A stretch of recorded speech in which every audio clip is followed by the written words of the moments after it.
आपका स्वागत है स्टोरी यूनिवर्स में। ममता की पहचान, पंजाबी लोक कथा। किसी देश में एक राजा राज्य करता था। उसकी कोई भी संतान न थी, जिस कारण वह बहुत दुखी रहा करता था। वह रात दिन इस बात के लिए बहुत चिंतित रहता था कि उसके घर में कोई भी बच्चा नहीं है। उस राजा की रानियां तो साथ थीं, परंतु किसी को भी उससे संतान की प्राप्ति नहीं हो पाई थी। संतान पाने के लिए उस राजा ने बहुत यज्ञ, दान, पुण्य आदि करवाए थे। अंत में आखिर उस राजा की संतान संबंधी इच्छा पूरी होने का समय भी आ गया। राजमहल में चारों ओर खुशियों की लहरें फैली हुई थीं। गांव की निर्धन लड़कियों को मुंह मांगा दान दिया जा रहा था और पंडितों को भरपेट भोजन भी खिलाया जा रहा था। एक बच्चा राजा की सबसे छोटी रानी के गर्भ में था, परंतु शेष रानियां इसी बात से उससे बहुत जलती थीं, क्योंकि उन्हें पता था कि जब बच्चा पैदा हो जाएगा तो राजा इसी प्यारी रानी को पटरानी बना देगा। जब बच्चे के जन्म का समय निकट आया, तब राजा के कहने पर सबसे छोटी रानी के पास एक नगाड़ा रखवा दिया गया कि जब भी बच्चा हो तो सबसे पहले राजा को पता चलना चाहिए, ताकि तुरंत संतान होने की खुशियां मनाने के लिए वह सभी को उपस्थित होने का आदेश दे सके। भगवान की कृपा से रानी ने एक पुत्र और एक पुत्री को जन्म दिया। जब रानी ने अपने बच्चे को देखने की इच्छा प्रकट की, तब एक बड़ी रानी ने उस छोटी रानी को दूसरे दो मरे हुए बच्चे दिखा दिए। यह देखकर वह रानी एकदम अपने होश हवास ही खो बैठी। जब राजा को इस बात का पता चला, तो उसने उस बड़ी रानी को लंबे वनवास में भेज देने के लिए कठोर आदेश दे दिया। उधर राजकुमार और राजकुमारी को दो संदूकों में बंद करके बाहर फेंक दिया गया।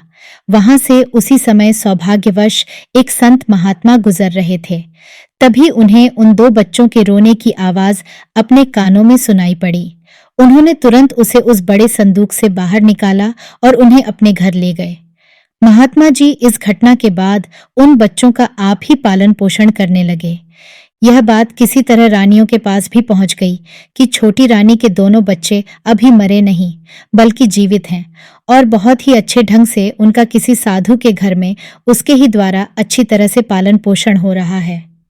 उन ईर्ष्यालु रानियों ने एक सेविका के हाथ 2 झर के पेड़े भेजे और कहा कि जब कभी वह महात्मा जी अपने घर से बाहर जाए तो ये पेड़े उन दोनों बच्चों को दे दिए जाएं। सेविका ने जहर के वे दोनों पेड़े उन दोनों बच्चों को खिला दिए। उन पेड़ों को खाते ही उन दोनों मासूम बच्चों की तुरंत मृत्यु हो गई। जब महात्मा जी बाहर का सारा काम निपटाकर अपने घर वापस आए, तो यह देखकर उनके हृदय को बहुत आघात पहुंचा। वे समझ गए कि उनके जाने के बाद पीछे उनका शत्रु अपनी घृणित चाल चल गया है। महात्मा जी ने उन दोनों बच्चों की समाधि अपने आंगन में ही बना दी। कुछ समय बाद राजकुमार की समाधि पर आम का एक पौधा और राजकुमारी की समाधि पर चंपा का एक पौधा उगाया। समय बीतता गया और वे पौधे भी बढ़ते चले गए। आम के पौधे पर मंजरियां निकल आईं और चंपा के पौधे पर भी सुंदर फूल खिल उठे। एक दिन एक कौआ चंपा का फूल तोड़कर ले गया। वह कौआ जब राजा के महल की छत पर आया, तो वहां अपने बाल सुखा रही किसी स्त्री ने उसे ढेला मारकर वहां से उड़ा दिया। कौए का फूल डर के मारे वहीं पर गिर गया। उस स्त्री ने कौए की चोंच से चंपा का गिरा हुआ वह फूल बड़ी रानी को दे दिया। किंतु जब राजा ने फूल को देखा तो कहा, शीघ्र जाकर कहीं से ठीक ऐसे और फूल तोड़कर लाओ।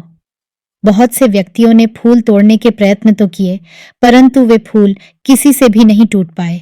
जो कोई व्यक्ति ज्यों ही उन्हें तोड़ने की कोशिश करता था, त्यों ही वे फूल उस मनुष्य के कद से बहुत ऊंचे हो जाते थे। आखिर में जब राजा स्वयं फूल तोड़ने के लिए गया, तो वृक्ष के फूल उस राजा के सिर से भी 10 गज ऊपर हो गए।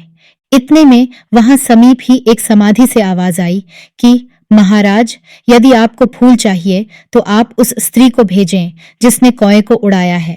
बच्चों को पता होता है कि यही हमारी माँ है, इसलिए वे राजा को उस स्त्री को भेजने के लिए कहते हैं।